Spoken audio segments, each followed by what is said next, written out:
नमस्कार योगी, हरिओम. मी पूर्णिमा. आपण पाहतोय मुद्रांच्या अभ्यासाने आरोग्य आपण कसं मिळवू शकतो यावर आपण चर्चा करत आहोत. या गोष्टींचा आपण अभ्यास करत आहोत. आजपर्यंत आपण मूलभूत मुद्रा पाहिलेल्या आहेत आणि इथून पुढे किंवा मागच्या वेळेपासून आपण ज्या मुद्रा बघतो आहोत त्याच्यामध्ये वाढलेलं तत्व झटपट आपण कशा प्रकारे कमी करू शकतो किंवा आपल्या शरीरामध्ये एखादं तत्व असंतुलित झालेलं आहे किंवा आपल्या शरीरामध्ये काही दोष उत्पन्न झालेले आहेत तर ते दोष झटपट आपण मुद्रांच्या सहाय्याने कशा प्रकारे कमी करू शकतो ते आपण पाहत आहोत या मुद्रातून. आज आपण जी मुद्रा पाहणार आहोत ती आहे शून्य मुद्रा. आजपर्यंत आपण ज्या मुद्रा पाहिल्या त्याच्यातून संतुलन कसं निर्माण करायचं हेही आपण पाहिलं. मूलभूत मुद्रांच्या अभ्यासाने आपल्या शरीरात वाढलेलं असंतुलन आपण संतुलित कसं करायचं हे आपण पाहिलं. पण आपल्याला जर झटपट आरोग्य हवं आहे आणि झटपट आपल्याला त्याच्यावर उपाय हवा आहे तर आपण मागच्या व्हिडिओपासून त्या मुद्रा पाहत आहोत. पण आता हे जर झटपट म्हटलं तर कशा प्रकारे झटपट, तर आज त्रास निर्माण झालेला आहे तर तुम्हाला त्याच्यावर काही तास मुद्रा करून लगेचच रिझल्ट मिळणार आहे. 2 दिवसांपूर्वी जर तुम्हाला त्रास झाला आहे तर आपल्याला काही दिवस मुद्रा करावी लागणार आहे आणि जर वर्षानुवर्षांपासून त्रास असेल तर काही महिने आपल्याला ही मुद्रा सातत्याने करायची आहे. पण आपण जी मुद्रा करणार आहोत ती आपल्याला आनंदाने करायची आहे. आनंदाने करत असताना म्हणजे काय, तर आता आपण एखाद्या ठिकाणी मुद्रा करायला बसलेलो आहोत, खूप आवाज आहे, काहीतरी कर्कश आवाजामध्ये संगीत लागलेलं आहे किंवा माझं लक्ष नाही आहे आणि अशा वेळेस आपण मुद्रा करतोय तर ही मुद्रा आपल्याला लाभ देणारी नाही. किंवा एखादा आपण प्रोग्राम पाहत आहोत मग अशा वेळेस आपण त्या गोष्टीशी इमोशनली अटॅच होतो. मग जेथे इमोशन्स येतात तिथे पुन्हा पंचतत्वांवर त्याचा परिणाम होत असतो. मग अशा वेळेस मुद्रा करणं अयोग्य आहे. मग मुद्रा करताना आपल्याला ती जागा जिथे आपण बसून मुद्रा करणार आहोत तिथे एखादं शांत संगीत लागलेलं आहे, तुमच्या आवडीचं काहीतरी चालू आहे आणि शांतपणे तुम्ही बसलेला आहात आणि मुद्रा करताय. किंवा तुम्ही ट्रेनमध्ये आहात, बसमध्ये आहात, जिथे किंवा कारमध्ये आहात आणि तुम्ही मुद्रा करताय आणि अशा वेळेस तुमचं मन शांत असलं पाहिजे, स्थिर असलं पाहिजे. मग तुम्ही मुद्रा करा, चालणार आहे आणि त्याचे अशा वेळेस खूप चांगले परिणामही तुम्हाला मिळणार आहेत. पण तुमचं मन त्यावेळेस शांत असलं पाहिजे तर त्या मुद्रांचे खूप चांगले आणि चांगले फायदेच तुम्हाला मिळणार आहेत. आता आज आपण जी मुद्रा पाहणार आहोत ती मुद्रा आहे शून्य मुद्रा. शून्य मुद्रा आपल्याला कशी करायची आहे तर पुन्हा आकाश तत्व. आकाश तत्व काय काम करतं हे आपण पाहिलेलंच आहे. आकाश तत्वामध्ये कोणती कोणती बोटं येतात तर ही मध्यमा आणि आपलं अग्नी म्हणजे अंगठा. आकाश तत्वामध्ये आपण ही 2 बोटं एकमेकाला जुळवली. पण शून्य मुद्रेमध्ये आपल्याला काय करायचं आहे तर पुन्हा ही 2च बोटं आपल्याला वापरायची आहेत. याच्यामध्ये आपल्याला ही मध्यमा जे आहे मिडल फिंगर ते आपल्याला अंगठ्याच्या तळाशी अशा प्रकारे ठेवायचा आहे आणि आपला हा जो अंगठा आहे तो याच्यावर किंचित दाबायचा आहे अशा प्रकारे. आणि आपले दोन्ही मनगट जी आहेत ती आपल्या गुडघ्यांवर येणार आहे. या मुद्रेमध्ये आपल्याला 10 ते 15 मिनिटांपर्यंत शांत आणि स्थिर अवस्थेत बसून राहायचं आहे.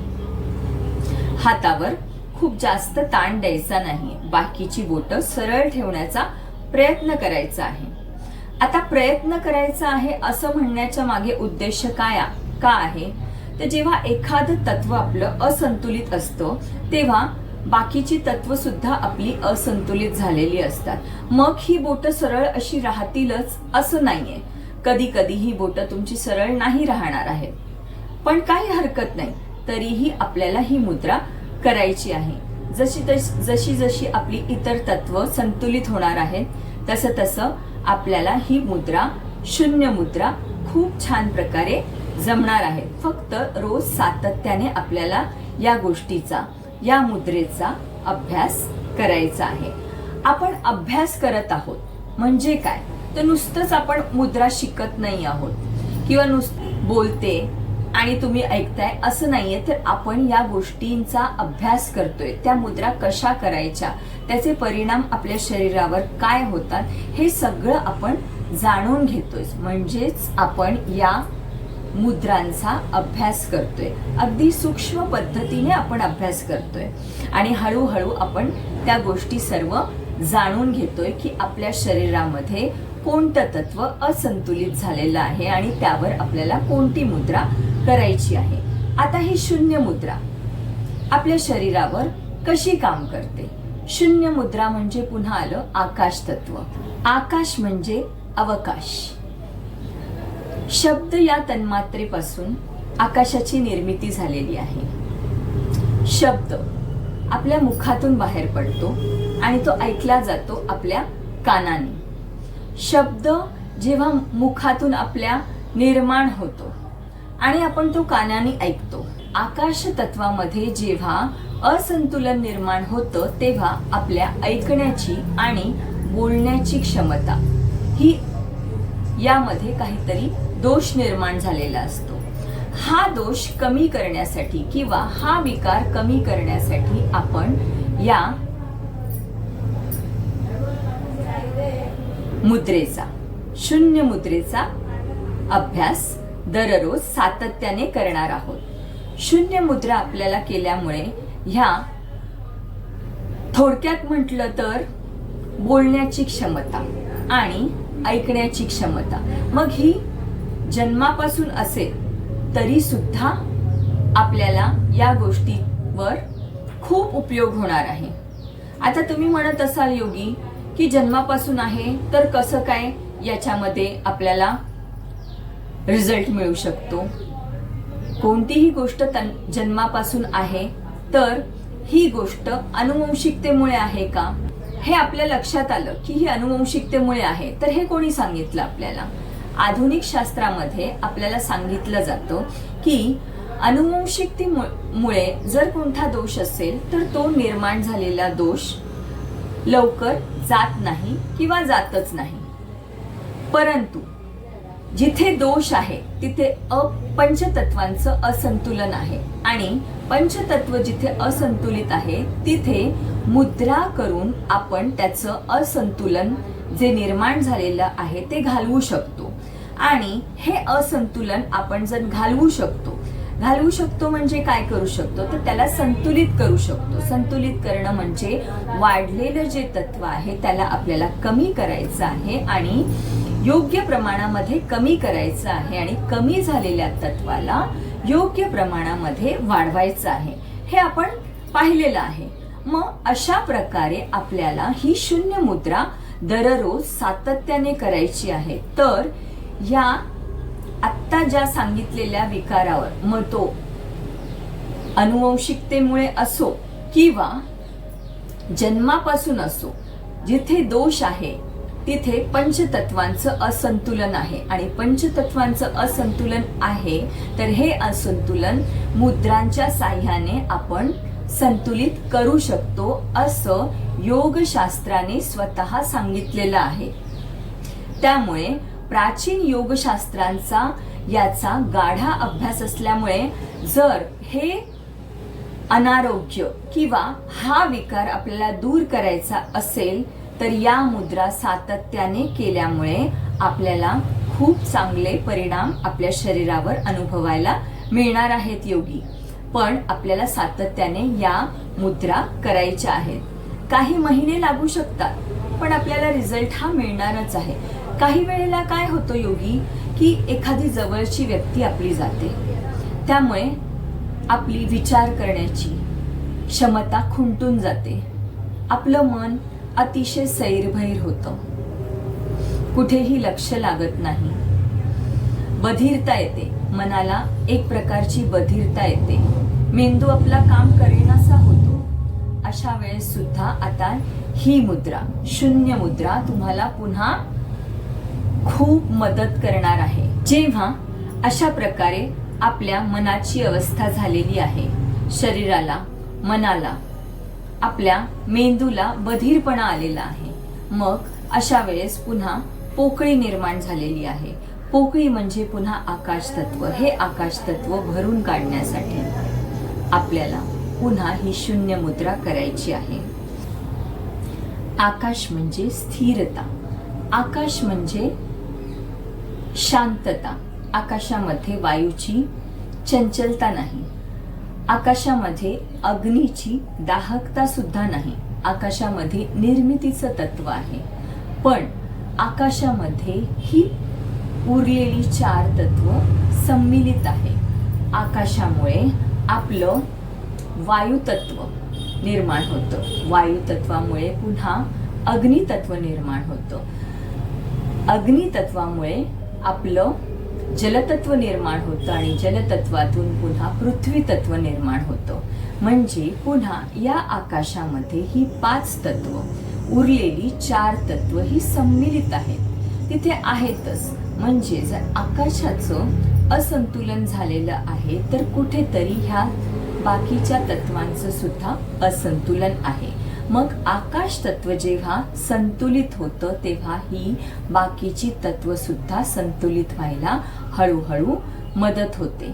म्हणजे आकाश तत्व सर्वात अतिशय महत्वाचं तत्व आहे. आता जेव्हा अशा प्रकारे हे आकाश तत्व संतुलित होणार आहे तेव्हा आपल्या शरीराला शांतता आणि स्थिरता ही मिळणारच आहे. आपण पाहिलं की आकाश तत्वामध्ये निर्मिती क्षमता आहे. म्हणजे जिथे पोकळी आहे तिथे काहीतरी निर्माण करण्याची क्षमता आहे. म्हणजे जिथे जिथे निर्मितीची आवश्यकता आहे तिथे तिथे आपण ही शून्य मुद्रा पुन्हा पुन्हा सातत्याने दररोज करायची आहे. जेव्हा जेव्हा आपण शून्य मुद्रा सातत्याने करणार आहोत तेव्हा तेव्हा आपण आत्ता जे जे विकार पाहिले किंवा जे दोष पाहिले त्याच्यावर आपल्याला ही शून्य मुद्रा अतिशय उपयुक्त ठरणार आहे. कधी कधी काय होतं योगी, आपल्याला एखाद्या गोष्टीचा खूप ताण येतो, खूप स्ट्रेस वाढतो. एखाद्या गोष्टीचा ताण, तणाव इतका वाढलेला असतो की आपल्याला काहीही करण्याची किंवा काहीच करू नये असं वाटत असतं. हे आपल्याला काही काळासाठी वाटलं तर ते योग्य आहे. पण असं जर आपल्याला रोजच वाटत आहे तर आपल्याला न्यूरोलॉजिकल प्रॉब्लेम्स मध्ये काहीतरी पुढे चालना मिळणार आहे असं होण्याची शक्यता आहे. मग अशा वेळेस सुद्धा आपल्याला ही शून्य मुद्रा अतिशय उपयुक्त ठरणार आहे. आपल्याला ही शून्य मुद्रा दररोज पुन्हा सातत्याने करायची आहे.